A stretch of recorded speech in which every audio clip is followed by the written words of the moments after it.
আচ্ছা, দীপাদি, আজকে 2020 সালে আপনি এই বড় মধুসূদন বালিকা বিদ্যালয় থেকে অবসর গ্রহণ করেছেন। তো আজকে আমাদের মাঝে আপনাকে পেয়েছি আবার, এবং এই সুযোগে আপনার থেকে আমাদের অনেক কিছু অজানা জিনিস আপনার কাছ থেকে আমরা জানতে চাই। যেমন আমি দীপাদি, আপনার এই শিক্ষকতা জীবনের শুরুর গল্পটা যদি আমাদের একটু বলেন, কিভাবে আপনি এই পেশায় এলেন? 96 সালে আমি চাকরি পেয়েছি, কিন্তু যাতায়াত ব্যবস্থা কাছে। আমি বেগমপুর থেকে বড়া, বেশি দূর নয়, খুব তাড়াতাড়ি আসার কথা, কিন্তু গাড়ি যাতায়াত ব্যবস্থা কিছুই ছিল না তখন। হুম। যেমন একটা ভোরবেলা একটা বাস যদি কোনো রকমে আগে চলে যেত, আমাকে হেঁটে আসতে হতো। বেগমপুর থেকে বড়া হেঁটে বড়া আসতে? মানে 10 কিলোমিটার, 5-10-এর মধ্যে তো হবেই। বড়দি বললেন, এই তোর তো গাড়ি চলে গেল, তুই কি করে এলি? আমি বলছি, দিদি, যেই দেখেছি আমি বাস চলে গেছে, বাস আমি ধরতে পারছি না, আমার আগে আগে চলে যাচ্ছে, আমি সঙ্গে সঙ্গে হাঁটা শুরু করে দিই। হেঁটে তাও 40-45 মিনিটে চলে আসতাম ঠিক। অনেক ভোরেই বাস ছাড়তো, চলে আসতাম ঠিক। এইরকম ভাবে আমাকে যাতায়াত করতে হতো। আর এই শিক্ষকতা জীবনে আসার অনুপ্রেরণা আপনি কোথা থেকে পেয়েছিলেন? শিক্ষক জীবনে আমার বাবা একসময় শিক্ষকতা করেছেন। আমার আত্মীয় স্বজন অনেকেই শিক্ষকতা লাইনেই ছিলেন, যে জন্য আমি তো শিক্ষকতা লাইনে আমার ইচ্ছা ছিল। কিন্তু বাড়ি থেকেও খুব একটা পছন্দ করতেন না যে অফিস সে চাকরি বাকরি করা হবে এরকম। তখনকার দিনে পছন্দ করতো না কেউ এগুলো। এ কি একসঙ্গে ছেলে মেয়ে বসে ক্লাস করবে, এই কাজ করবে, এটা আমার বাবা মাদের আমলে পছন্দ করতো না।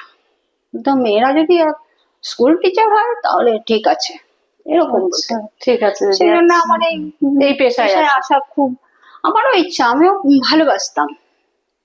পড়ানো তো আমার খুবই পছন্দ ছিল। আমি আম, আমি তো এই এই 82-83 ব্যাচে বিএড করেছিলাম। আচ্ছা। আচ্ছা দিদি, আপনার এই শিক্ষকতা জীবনের একটা উল্লেখযোগ্য ঘটনা যদি আমাদের কিছু বলেন, সে কথা যেটা আপনার বলতে এখনো মনে আছে। মনে আছে, আমরা যখন এসেছি স্কুলে কিছুই ব্যবস্থা ছিল না। মেয়েরা তো খুবই মানে দুস্থ, বেশিরভাগ মেয়ে ছিল। হুম।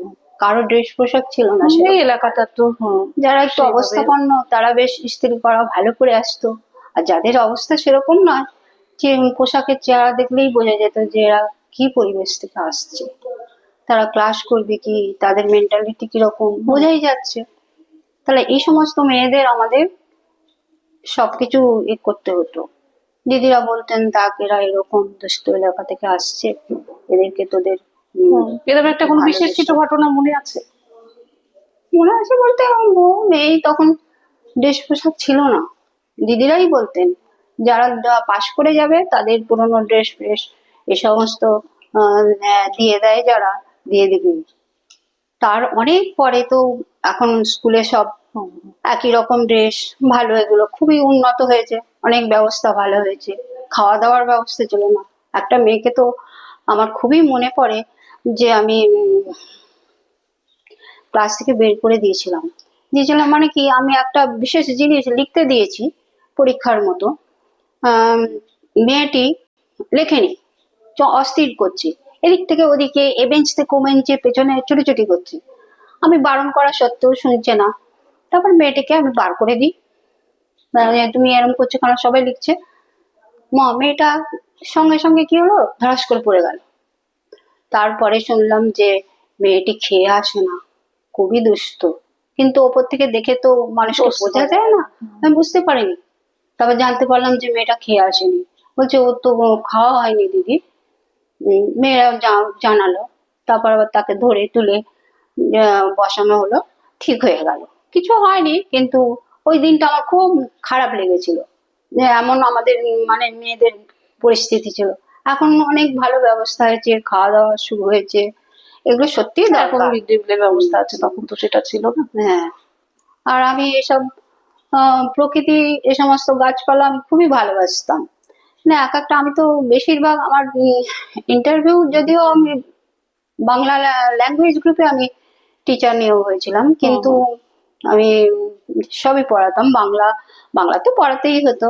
আর এই পরিবেশ প্রসঙ্গে সম্বন্ধে এই প্রসঙ্গে আমার দিদি খুবই আমাকে একটু জানতে ইচ্ছা করছে যে আপনি আহ, ছাত্রীদের কিভাবে অনুপ্রাণিত করতেন, কিভাবে তাদের মধ্যে পরিবেশ শেখার আগ্রহ তৈরি করতেন? পরিবেশ সম্পর্কে আমার খুবই, গাছপালা এসব আমার ভীষণ ভালো লাগতো। ছোট থেকেই আমার এটা ছিল, আমার খুব ভালো লাগতো এই জিনিসগুলো, বাইরের গাছপালা এই সমস্ত। তা এক একটা পিসের কথা খুবই মনে পড়ে। অবনীন্দ্রনাথ ঠাকুরের ক্লাস 7-এ যখন পড়াতাম, আমি নিজে ঠিক যেমন পড়তাম মেয়েরা তন্ময় হয়ে যেত, ঠিক তেমনি ভাবে এক একটা মেয়ে এত ভালো পড়তো যে আমি মানে অবাক হয়ে যেতাম যে না, সত্যি তো মেয়েটি এত ভালো পড়ছে। মেয়েটির নাম এখন আমার মনে আসছে না। এরকম এরকম সব মেয়ে ছিল, খুব ভালো লাগতো। আমি নিজেই যেন মনে হতো তন্ময় হয়ে যেতাম এই পড়ানোর ভিতরে। আর সেটি কি ছিল, অবনীন্দ্রনাথ ঠাকুরের পাহাড়ের এই যে বর্ণনাগুলো, আচ্ছা, এত ভালো মেয়েটি পড়তো, এত সুন্দর। আমি ভাবতাম তাহলে ঠিকই আমার পড়ানোটা ভালোই হয়েছে, নাহলে মেয়েটা এত ভালো পড়লো কি করে, এমন ভালো পড়তো। দিদি আপনার মনে পড়ে সময়ের যায় এখন। আর এখনকার শিক্ষা ব্যবস্থার মধ্যে কিছু হ্যাঁ, পার্থক্য চোখে পড়ে আপনার? কি কি হ্যাঁ, পার্থক্য পার্থক্য দেখতে তো পান হবেই। একটু বলুন, কি কি সব মনে মিলিয়ে হয়? অনেক পার্থক্য, অনেক পার্থক্য। তখন মেয়েদের ভেতরে যে ভালোবাসা ছিল, যেমন একটা কিছু করলে বা শিক্ষার বিষয়ে কোনো কিছু আঁকলে দেখলে সব ছুটে আসতো, ছুটে আসবে। আমরা যে ক্লাসে শেখার আগ্রহটা অনেক বেশি তারা ছিল। হ্যাঁ, ছুটে আসবে। কিন্তু এখন সেই রকম কোনো নেই। এটা হয়তো মোবাইলের জন্য এদের জানার পরিধি অনেক বেড়ে গেছে। হ্যাঁ, টিচাররা খালি পুঁথিগত যেটুকু সেটুকুই পড়িয়ে দিচ্ছে। আমরা কিন্তু আমাদের বাইরের অনেক গল্প ছিল, তারপরে এই সমস্ত গল্প করতাম, এ করতাম। আর যার জন্য তারা অনুপ্রাণিত হতো কি জানি না, কি ব্যাপার, তারা ছুটে আসবে, না দিদি আমাকে এটা করে দিন, আমাকে করে দিতে হবে, দিদি আমাকে কেন দিলেন না, মানে এরকম ওদের আগ্রহ ছিল। হুম। দিদি পড়াশোনার পাশাপাশি তো আপনি মেয়েদের নানান হাতের কাজ করাতেন, হ্যাঁ, তাই তো? মডেল টডেল তৈরি করাতেন, সেই সময় শুনেছি এক্সিবিশন হতো। হ্যাঁ। তো কিভাবে এগুলো মেয়েদের দিয়ে কি কি কাজ করাতেন, কেমন ভাবে করাতেন, সেগুলো যদি আমরা আর আবার একবার শুনি, এখন শিক্ষার্থীরা উপকৃত হবে, একটু তারাও জানতে পারবে। একটু মেয়েরা বলুন করতো, দিদি। আমরা মাটি দিয়ে স্ট্যাচু তৈরি করতাম। মেয়েরা মেয়েরাও করতো, আমি হেল্প করতাম, হুম, হুম। যে এইভাবে করো, এইভাবে করো, তোমরা এটা করো, আমি এটা করছি, দেখিয়ে দিতাম। মুখোশ তৈরি করেছি, অনেক কিছু কি করেছি। কি করেছিলেন দিদি একটু বলুন। তো প্রথম যেবার হলো, পরিবেশের উপরে জোর দেওয়া হয়েছিল, সেবারে মাস্টারমশাই করিয়েছিলেন। পরিবেশের উপরে জোর দেওয়া হয়েছিল বলে আমরা পরিবেশ সম্বন্ধে, যেমন পুকুর তৈরি করেছিলাম, পাতকুয়া, ঢাকা পাতকুয়া, কিভাবে জল নেওয়া হচ্ছে, কি মশা, এই সমস্ত নানান রকম। একটা পুকুরে গরু কাপড় কাচ্ছে, এই সমস্ত ধোয়া হচ্ছে, সেগুলোকে আমি দেখিয়েছিলাম করে। আচ্ছা। আরো অনেক জিনিস, যেমন আহ একবার হয়েছিল, সব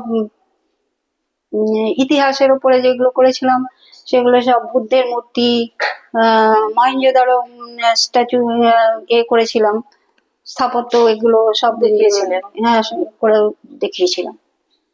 তারপর আরো অনেক জিনিস করেছিলাম, প্রচুর জিনিস করলাম। অস্ত্রশস্ত্র, প্রাচীন কালের অস্ত্রশস্ত্র গুলো সব আমরা মেয়েদের বলে আমি নিজে, সবাই আমরা নিজে হাতে তৈরি করেছিলাম। সেগুলো তৈরি করা, রং করা করে সব সাজিয়ে দেওয়া হয়েছিল, সব আমরাই করেছিলাম। তার ছবি তো ছিলই আমার, হুম। সব জায়গায় আমাকে আঁকতে হতো। ভারত মাতা সব আমি নিজে হাতে এঁকেছিলাম। নিজে হাতে তৈরি করেছিলেন। অনেক জায়গার ছবি, তখন তো এত সব চারিদিকে সব, এখন স্কুলে সব বড় বড় সব ছবি হুম, হুম। টাঙানো হয়েছে, তখন ছিল না, এত কিছু ছিল না। মনে দিয়ে এগুলো সংগ্রহ করে এনেছিলেন, বললো সাদা কালো এগুলো ভালো লাগছে না, তুই এগুলো রং করে দিবি। হ্যাঁ, হ্যাঁ, আমি রং করে দেবো। সব ছবিগুলো আমি নিজে হাতে রং জব করে করে করেছে। দিতাম, বা বড় করলাম, বা এই সমস্ত আমি করে দিয়েছিলাম। মনে হয় বিরাট বড় ছবিটা হয়তো এলার্জ করে আনলেন, কিন্তু সেটা সাদা কালো। বলছে আচ্ছা, এই সাদা কালো ভালো লাগছে না, এরকম তুই রং কর না, তুই তো পারবি না। আমি বলছি, ঠিক আছে আমি রং করে দেবো। আচ্ছা। দিদি এবার একটু বলুন যে এখনকার শিক্ষার্থীদের উদ্দেশ্যে একটু কিছু বলুন, তারা কিভাবে পড়াশোনা করবে, এই কো কারিকুলার হুম, অ্যাক্টিভিটিস বিভিন্ন ধরনের করে তারা হ্যাঁ, কিভাবে আনন্দ পাবে। হ্যাঁ, তারা আরো অনেক এগিয়ে গেছে। তখনকার মেয়েরা এত ভালো তৈরি করতে পারতো না। শুধু কেবলমাত্র স্কুলে যে হচ্ছে তা না, এরা বাইরে থেকেও অনেক কিছু শিখছে। আজকাল তখন ছিল স্কুল নির্ভর, শুধু স্কুলে দিদিরা কি শেখাচ্ছে সেটা নিয়েই বসে থাকতো, কিন্তু এখন তা নয়। এখন সব পাড়ায় পাড়ায় আঁকার স্কুল, তারপরে নাচ শিখছে, অনেক কিছু শিখছে।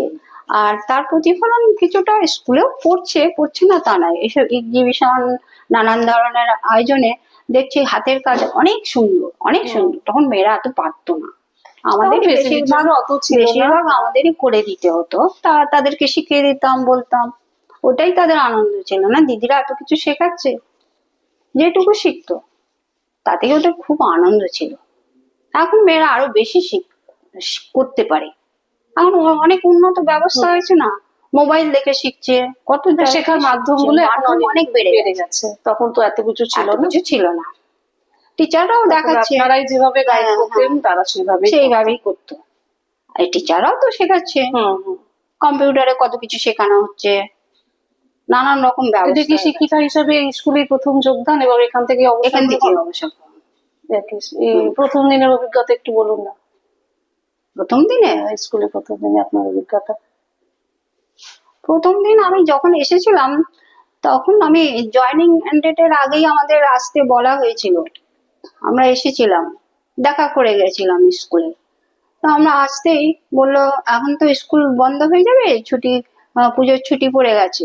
তো আমাদের আগে থেকেই এক সেট করে খাতা দিয়ে দেওয়া হলো। বললো এখানে ছাত্রছাত্রী অনেক, কি করে মেনটেন দেখ না, এই জন্যই তো তোমাদের নিয়োগ করা হয়েছে। আগেই আমাদের খাতা দিয়ে দেওয়া হলো এক সেট করে। আচ্ছা। বললো খাতাগুলো দেখে ছুটির পরে নিয়ে আসবে।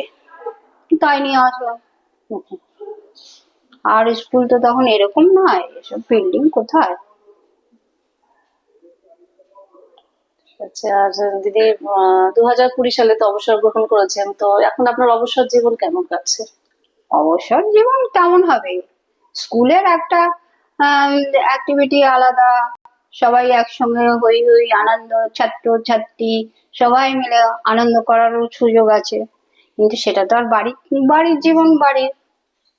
হ্যাঁ, এই কি ছেলে মেয়েদের হয়তো অতটা সময় দিতে পারতাম না, এখন বেশি সময় দিতে পারি।